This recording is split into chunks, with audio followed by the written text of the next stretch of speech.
कुछ लोग ऐसा है जो लाइफ में कुछ करना चाहते हैं लेकिन अपना काम पर वो पूरा ध्यान नहीं दे पाते।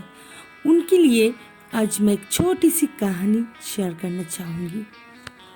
और जो अपने काम पे पूरा फोकस नहीं कर पाते उनको ये कहानी एक बार सुनने के लिए मैं अनुरोध करती हूँ।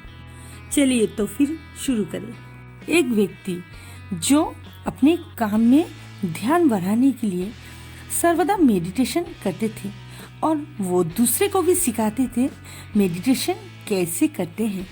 और ये तो सच है कि मेडिटेशन के जरिए हम अपने माइंड को कंट्रोल कर सकते हैं और अपने काम में भी पूरी तरह से फोकस भी कर सकते हैं।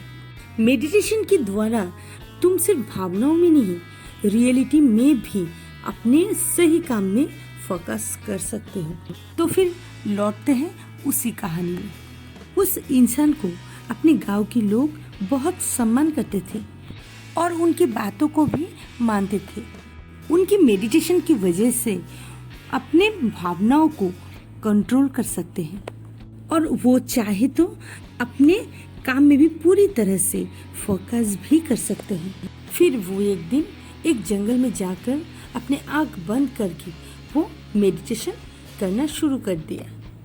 ठीक उसी समय एक युवक नाचते हुए गाना गाते गाते उधर से गुजर रहा था। वो युवक बहुत ही खुश था। उसे पता ही नहीं चला कि वो जहाँ से गुजर रहा है वहाँ कोई मेडिटेशन कर रहा है। उस इंसान ने तो सोचा ही नहीं था कि उस जंगल में भी कोई उन्हें डिस्टर्ब कर सकता है। उनको ये महसूस हो रहा था कि कोई गाना गाते हुए उनके पास होकर गुजर रहा था। फिर भी उन्होंने अपनी आंखें बंद रखा और मेडिटेशन करता रहा। और जब उनका मेडिटेशन पूरा हुआ तब आंखें खोलकर देखा उस युवक को और उन्होंने आवाज़ लगाई।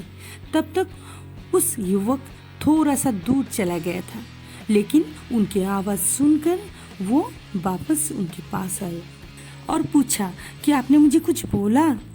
तब उस इंसान ने कहा कि तुमने मुझे डिस्टर्ब क्यों किया? तुमने देखा नहीं कि मैं यहाँ मेडिटेशन कर रहा हूँ? तब उस युवक ने जवाब दिया कि मेरी वजह से आपको जो डिस्टर्ब हुआ उसके लिए मैं आपसे क्षमा मांगता हूँ। आज बहुत दिनों के बाद मैं अपना काम ख़त्म करके मैं घर लौट रहा था। मैं बहुत दिनों के बाद अपने फैमिली से मिलने के लिए इतना खुश था कि मुझे पता ही नहीं चला कि यहाँ आप मेडिटेशन कर रहे हो। मेरा ध्यान सिर्फ मेरा घर और मेरे परिवार की ओर था।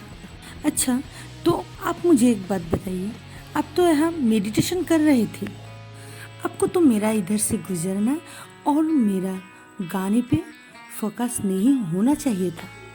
आपको तो अपने काम में पूरा ध्यान होना चाहिए था।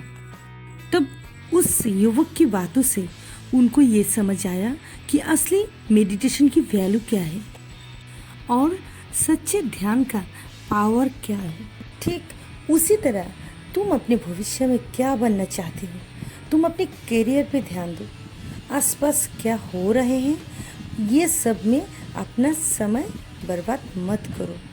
एक बात ध्यान में रखना, अगर तुम्हारी ध्यान तुम्हारी करियर पे है तो ये जीवन में आने वाली कुछ भी समस्याएं तुम्हारे लिए बाधा नहीं बन सकते।